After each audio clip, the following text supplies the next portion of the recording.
Okay. Oh my goodness gracious. I'm going to stand up here. That way you guys can see me. All right, I'm Miss Courtney, and we have the 5th and 6th graders, and we have Luke Taylor here. Woo! All right. Man, this is awesome. We are excited. So let me tell y'all, listen real quick. Listen. Okay, we have this huge screen right here that Brandon and his crew has done, so you guys get to see everything. So this is Luke. He is going to be doing the magic. He's going to tell a story. Man, shh. Okay, so listen real quick. I just want to keep really, really quiet. 5th and 6th graders, we've already talked about it. You guys are leading them with how we're going to act tonight. And let's give Luke his full attention and let him tell his story and do a little magic. Here we go. What's up, guys? How are y'all?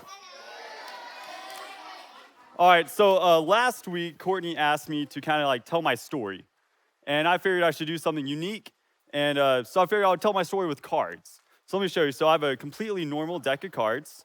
All right, and we'll go ahead and start by giving the deck a shuffle. And after shuffle, you always cut the cards. And we can give it a couple cuts, it doesn't matter.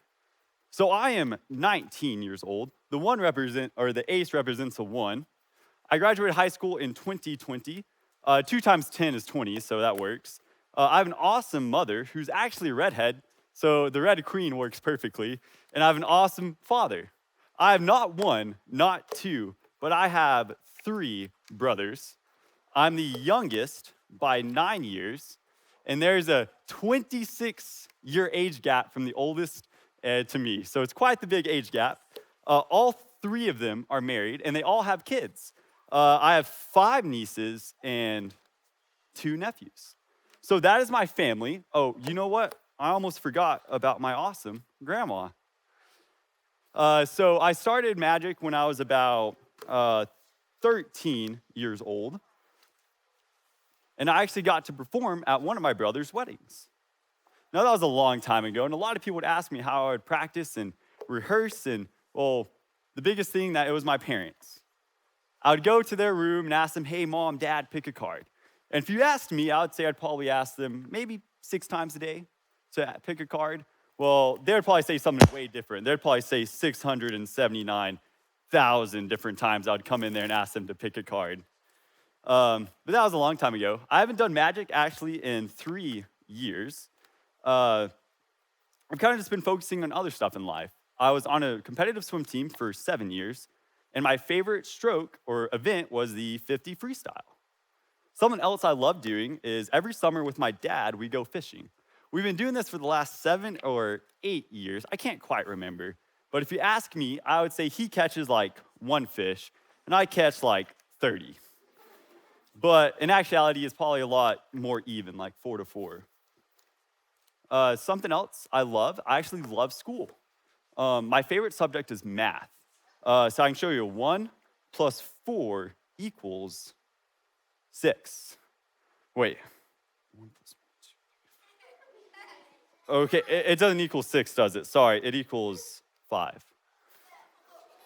So actually, the reason I love math is my mom is actually a math teacher. And she's retiring this year, and it's just really incredible to see how much she's done and how many lives she's impacted. If you'd ask me, she's probably impacted over 8,600 people, different lives, and she's always been there for them, and it's just really cool to see what she's doing. I know wherever she goes in life that she'll do and be awesome at it. Something else, in school, I was salutatorian, which is 2nd ranked in the class. And right now, I'm about to start in the fall my 3rd semester at WT. I'm majoring in biology pre-med in hopes to be a doctor one day. And some people ask me, they're like, hey, Luke, how do you prepare for a test or how do you get ready? Well, it is the same way that I would practice for my magic tricks. If I have to do it 679,000 different times, one problem, over and over and over, then that's what I'll do to get ready. And I have some people to thank for that. My mom and my dad, they have installed that into me since I was such a little kid, maybe just 5 years old, to do that, just to work hard and have a good work ethic. And something else is, they taught me that to put my faith in Jesus Christ, that he above all else will always be there for you.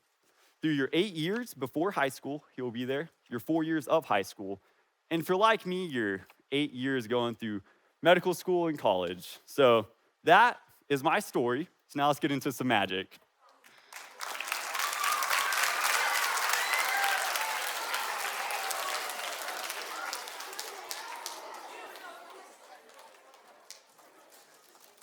All right, so I don't know if y'all have heard the game three-card Monty. So three-card Monty uses 3 cards, and you're supposed to keep track of one of the cards, okay? So what the person does is they take the cards and they flip them upside down, make sure you keep track of the red one, that's the money card. And they mix them around, and they ask, where is the red card? This one? Okay, good job. So that's pretty easy, right? But they can make it a lot harder, a lot quicker. But instead of making it harder, I'm gonna make it easier. What we're gonna do is we're gonna play 2-card Monty. Okay, so this card is the ace of diamonds. Can y'all remember that? Ace of diamonds. Okay, so what we're gonna do is I'm gonna take the ace of diamonds, I'm gonna set it down. What card is there? Ace of diamonds. Good job, guys, okay? So now we'll introduce the second card, and it is the ace of hearts, okay? Ace of hearts. So now watch, if I take the ace of hearts and I turn it around, where is the ace of diamonds? Right here? Okay, y'all did a good job. All right, so now watch what I'm gonna do. I'm gonna do it quick. Did y'all see it? I did it. I did. So where do y'all think the ace of diamonds is? Right here? I think all of y'all would be wrong.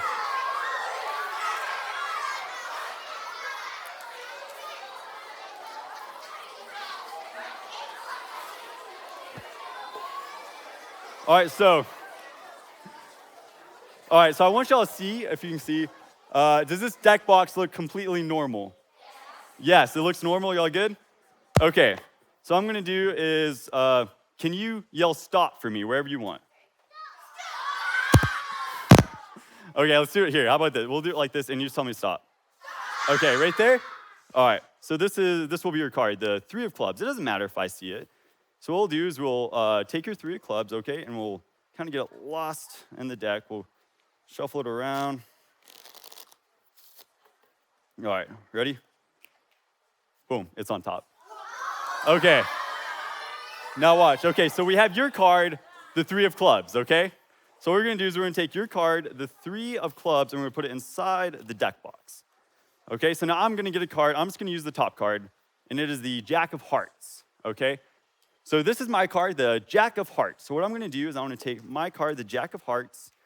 If I do it rightly, I should be able to switch it with your card, meaning inside the deck box is the Jack of Hearts.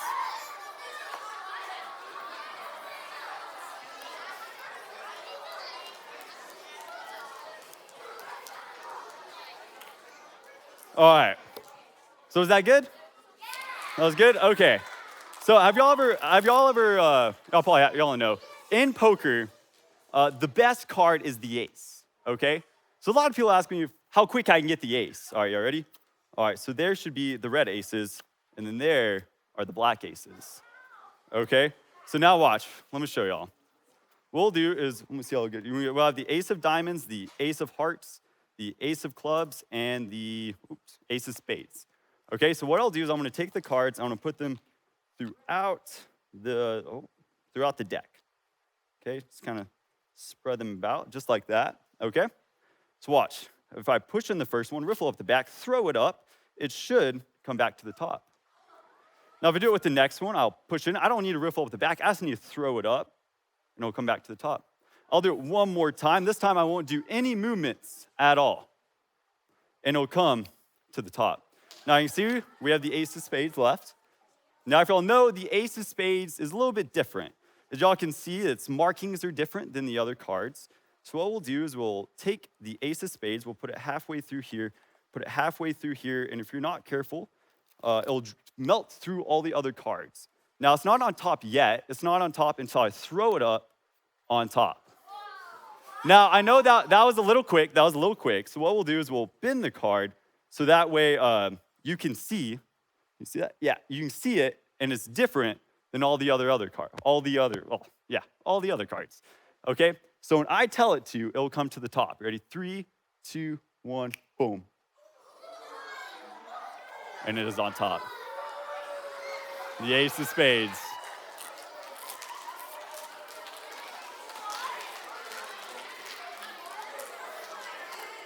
All right. So actually, I'm going to ask a couple volunteers. So I'm going to ask, I already have them picked. I'm sorry. Courtney and Katie. Since they're the leaders, if y'all don't mind coming joining me.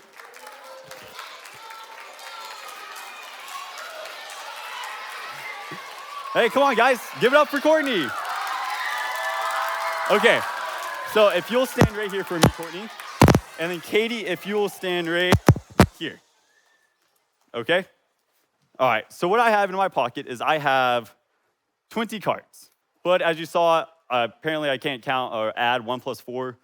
So we're going to make sure that there are 20 cards, okay? So what we're going to do is I'm going to hand these to you, Courtney. And what I want you to do in a neat pile, I want you to count down 10 into my hand. All right, guys, when she starts, I want you to help her out, okay? Yeah.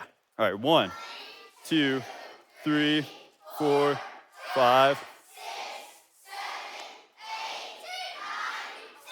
10. Good job. Okay, give her a round of applause, guys.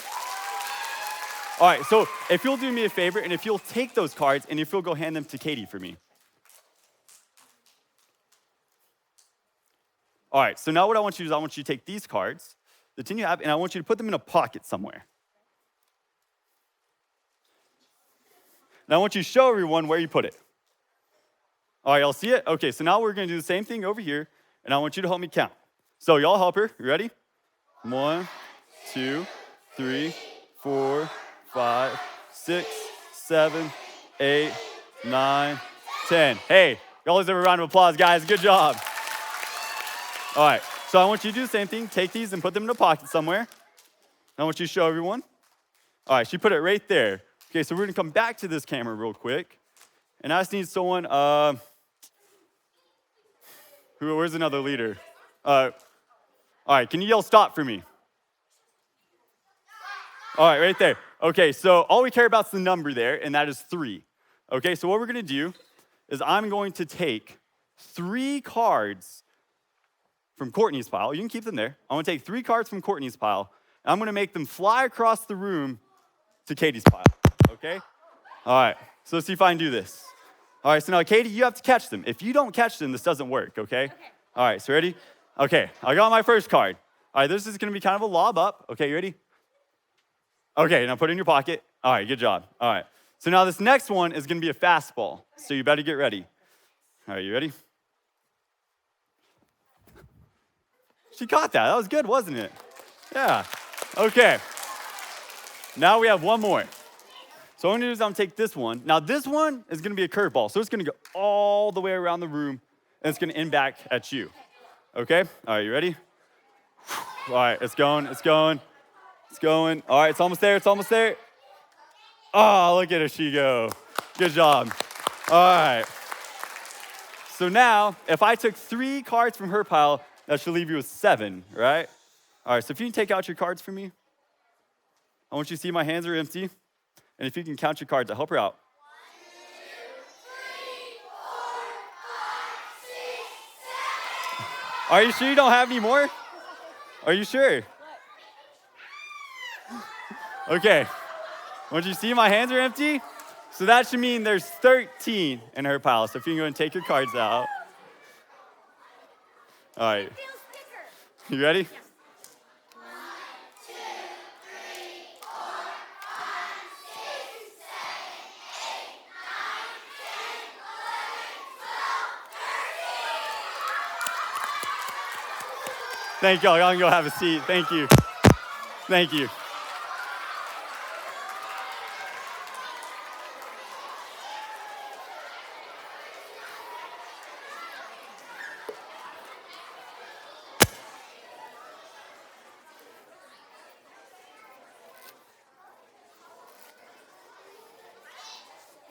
All right. So now this would kind of be my last trick, but it's a little bit longer, so it's okay. All right, so we'll have another volunteer. All right, you're in the back with the hat. Can you yell stop for me? Okay, right there. That's where you stop. Do you want to change your position, or are you happy?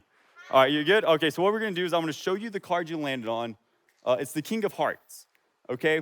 Well, the King of Hearts is actually one of my favorite cards. Okay, and I'll only tell you why.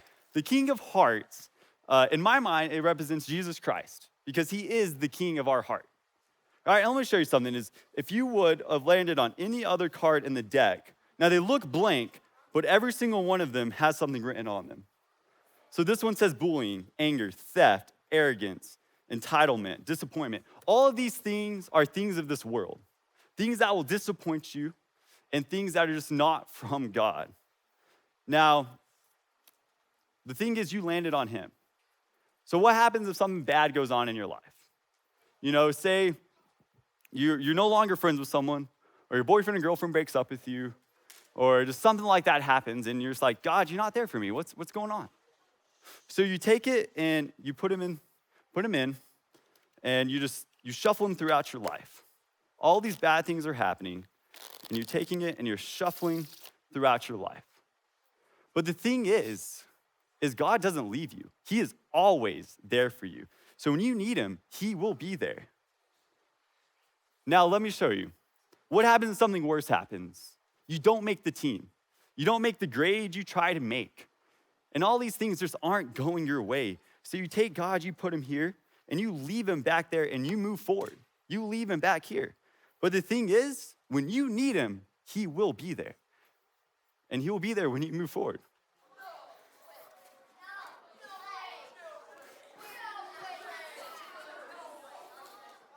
So you have all these things. And the backs, they're so bland, you know? And you have all these things of the world. You know, every single card had something written on it. And you have all these things of the world. But here's the thing, is that of all these things, God outshines all of them. So if I spread out the cards, you can see that he is outshining all of them. And he'll always be there for you. So you ask me, what happens if something completely doesn't go my way? My parents are getting a divorce. I'm having to move to a new school. I'm not gonna be friends with anyone I was friends with. What happens if all these things are just not going your way? And you take him and you start ripping him up. And you're throwing him out of your life. Okay? And you take him and you go throw him away in the corner to leave him there. And you take him there, leave him in that corner. But let me tell you something. The thing is, you held on to a piece of him because he is the king of your heart. Now, I know it may look like not much, but even the most sour circumstances, he is there. Okay? So when you go throw him in that corner and rip him apart, the thing is, in the most unlikely circumstances, he will be there. He will be put back together, minus this piece. So if I go and I cut open this lemon, there's gonna be a card inside. And this card is the King of Hearts. And look, this piece fits perfectly.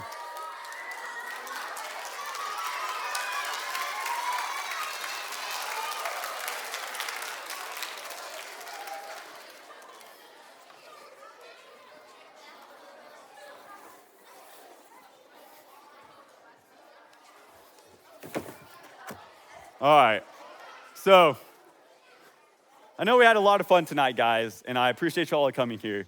But let me tell you something. You know, when things are going bad in your life and you do want to throw him away, and you're trying to just shuffle him into all these things of the world, the things that would just depress you, the things that would just bring you down.